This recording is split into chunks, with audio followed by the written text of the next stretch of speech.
আসসালামু আলাইকুম ওয়া রাহমাতুল্লাহ।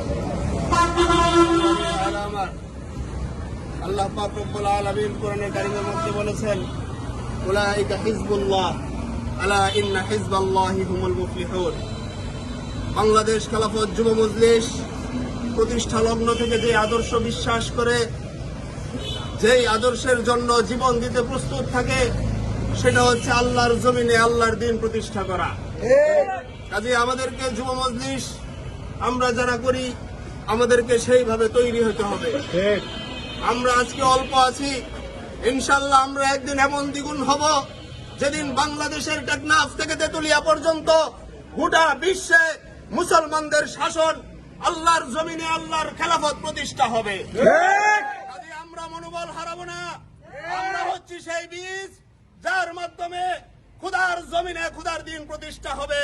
আমরা হচ্ছি সেই আন্দোলনের অগ্রণী সৈনিক। আমাদেরকে এই কথা বিশ্বাস করতে হবে, আল্লাহর জমিনে যতদিন পর্যন্ত আল্লাহর দিন কায়েম না হয়, ততদিন পর্যন্ত আমাদেরকে এই লড়াই সংগ্রামের মাঠে থাকতে হবে। ইনশাআল্লাহ আমাদের এমন সময় আসবে যেদিন আমাদের এই তীব্র আন্দোলনের মুখে এই তন্ত্র মন্ত্র ভেঙে চুরমার হয়ে যাবে।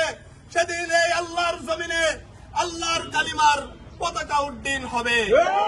এই পর্যন্ত আমরা বাংলাদেশ খেলাফত যুব মজলিসের সাথে থাকবো, যুব মজলিসের আদর্শের সাথে একমত পোষণ করে লড়াই সংগ্রাম ঝড় ঝাপটা যাই আসুক, আমরা আমাদের পথে অবিচল থাকবো ইনশাআল্লাহ।